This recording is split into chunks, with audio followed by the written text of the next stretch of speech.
Today I'm going to make a pumpkin cake that is so good my family asked me to make it even in the summer.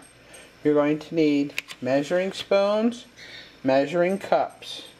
You're going to need 4 eggs, cinnamon, baking soda, salt, vegetable oil, some kind of canned pumpkin, or if you dehydrate it and you can rehydrate it, that's great. But as you see, I got this at a great price. So I have a lot of cans of it. I'm going to use it. So get some pumpkin, some sugar, and some flour. For the frosting, you're going to need a container of cream cheese. You're going to need powdered sugar. You need some vanilla, some butter, and milk. In this case, I'm using whipping cream only because I'm using it up, and it'll just make it taste that much richer. Okay, let's start. So I'm going to take a whole can of pumpkin, put it in a big bowl. By the way, I'm going to make the whole dinner that we're having for Sunday today, but I'm going to do it in different videos. I'm making this cake, I'm making fried pork chops, I'm making green bean casserole, and who knows what else. So I've cleaned that out pretty good. Just throw it out, or if you save the can, that's fine too. So we're going to put 1 full can of pumpkin, or that's 2 cups. Alright, I do have dehydrated pumpkin, but I don't want to use that right now. That's in my... So now I want 2 cups of sugar, and I'm just going to take it like that and pour it in. So it's 2 cups of sugar. You see, I do use my preps, don't I? Of course, then I'm always replenishing them too. So there's my 2 cups of sugar. Now I want 1 cup of vegetable oil.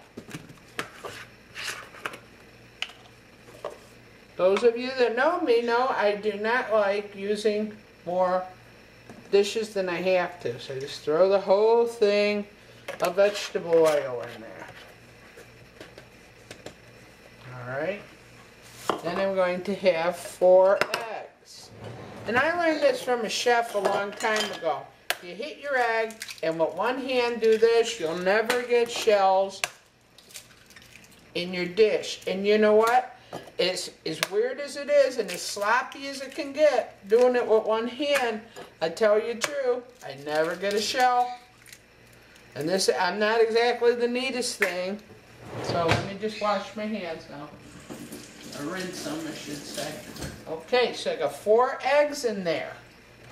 And you notice I didn't go to the trouble beating everything up. It's not necessary. Alright, but now what I'm going to do is take a spoon and I'm going to stir this all up. Yes, you can use a beater. Probably be a good idea. But I'm just going to use my spoon because it works just as good.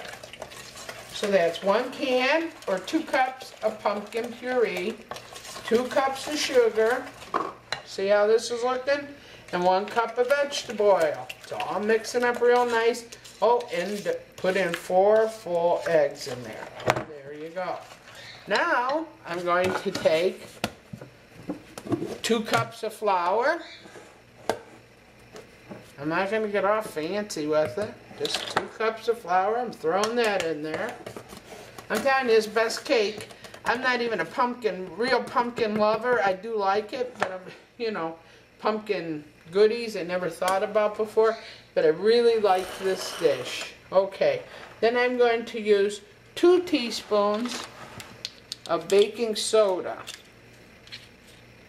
And of course, there you go. So I want 2 of these, and you just throw them in. 2 teaspoons. Make sure it's not tablespoons now. I have done those things too. I've done that in the past. And then I need a 1/2 teaspoon of salt. Okay, just for the benefit of everybody, I'm going to go ahead and measure it. 1/2 teaspoon of salt. And this is the only thing I don't really do exactly right. It's supposed to be 1 tablespoon or 1 teaspoon of cinnamon, I will go 1 tablespoon of cinnamon, because we really, really like our cinnamon in this house. So it's 1. For you who just start out, your first cake, put in a teaspoon. Then if the next time you make it, because trust me, you're going to love this cake, go ahead and do the tablespoon. So now I got 2 cups of flour, 2 teaspoons of soda, half a teaspoon of salt, and a teaspoon of cinnamon. I'm going to put this in here.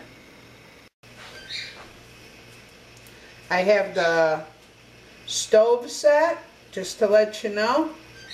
Oops. I put it on at 350.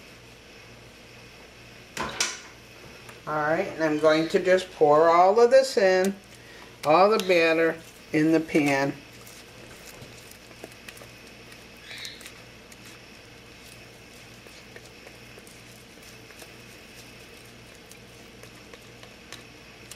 Just let it all go in there. There you go. Every spoon is a bite. That's the way I look at it. See how much you can get if you do scrape your bowls?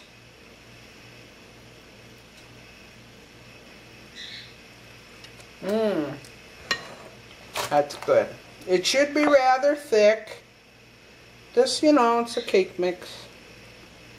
Now, a secret my sister taught me is to do this. Do that a little bit. What that does is push any air bubbles up out of it. Oven 350. Here's my orange soap I made. I forgot to video it. Do you believe that? These smell just like those orange push-ups. I don't know if you ever had any. And then I have ends, and those are the ones we use, but these are orange push-up. Pretty neat. Okay, the pumpkin cake is done. It was about 35 minutes, I'd say. Here, when you could do this, and don't leave any indentation, your cake is done. Okay. I'm going to put the cake up and let it cool. While it's cooling, I'm going to make the frosting. For that size cake, I use a whole package of cream cheese. I'll use about 2 tablespoons. That's what it's going to be about. 2 tablespoons of butter. Okay, put that in there. About a teaspoon of vanilla. I have my own homemade Mexican vanilla. I'll put that in there, but you know what? I'm putting a little more. Why? Because I like to. So 2 teaspoons. Put 2 teaspoons of vanilla, 2 teaspoons of butter, and a whole pack of cream cheese.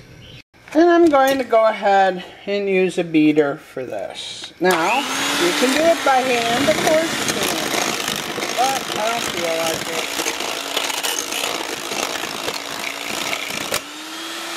Some of you might get a kick out of this. I broke my blender. Don't ask me what I did. I put the wrong beaters in the blender, so I'm one-handed here. One beater, just one little beater. Alright, anyway. So now I want to add some powdered sugar to that. So as you see, I didn't put any milk in here. You just keep beating it. It'll come together. Even one beater. I guess it's better than me and mine. I could have just went ahead with my own whip and done it myself. But you see this? There is absolutely no liquid in here whatsoever. Except for that, what did I put in there? A little bit of Mexican vanilla in there. And that just gives it some flavor. So the cream cheese itself with the vanilla makes it liquidy enough. And this will go on the cake when it cools off. Okay, I have my frosting. I have my cake. And we'll just take the whole thing of frosting, tip it upside down, pour it on our pan. One thing about cooks, we don't have a lot of time to get fancy. When you're cooking for a lot of kids, you just get cooking. Alright, this is going to be a beautiful cake, and it's going to taste wonderful. It's going to taste wonderful. You see how beautiful that looks? And I'm going to tell you something.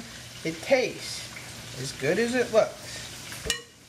That's that. I could throw a few pecans on. In fact, I think I will. Just for the heck of it. I can't ever leave anything alone. Get a handful of these pecans. Let's just throw them on there. Everything tastes better with nuts, right? And heck, I only buy them when they're on sale. Good enough. Okay, that cake's done. I'm going to put it in the oven, in the fridge. And there's our Sunday cake. Ooh, Lordy.